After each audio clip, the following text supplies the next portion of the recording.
I was very disappointed to see some of the racist backlash at the character Rue being portrayed as a black woman in the film The Hunger Games. Fact of the matter is, no one cares that Jennifer Lawrence doesn't match the original description of the character, who, as Miss Jezebel says, should have been more of a Native American type of persuasion based on the description. No one seems to care about the fact, except members of the Asian community, that most of the characters in the movie Avatar were white. But here we have one character, Rue, portrayed as a black woman, as some people said on Twitter, the fact that she was portrayed as black kind of ruined the movie for me. And some people had stronger words to say for that. This is very problematic. It's as if some white people go to the movies and only expect to see themselves reflected regardless of what the original character is. And I think it's a problem that Hollywood continually whitewashes many movies that many books or storylines that have ethnic characters in them. Now, let me say at the same time, I was the same person who said I'm not a fan of a black Spider-Man. I grew up on Peter Parker. That's what I'm used to. That's what I want to see. And I think that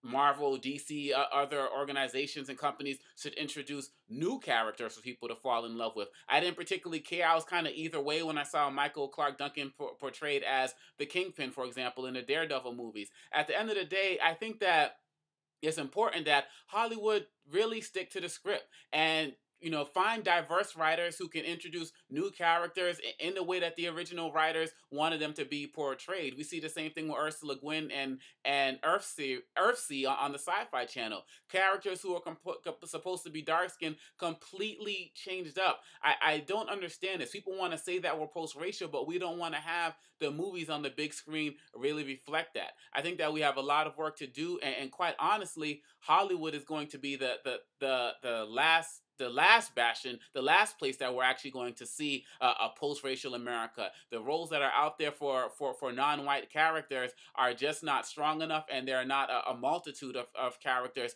for non-white people. And really, at the end of the day, even some of the characters that are supposed to be portrayed by non-whites are often lost to white people as well. So I think that Hollywood should stick to the script. I think it's unfortunate that people feel like they can't can't empathize with a black character who they loved in the book just because she looked different on the screen. But really, at the end of the day, Hollywood needs to reflect the diversity that is America, and it just doesn't do that too often.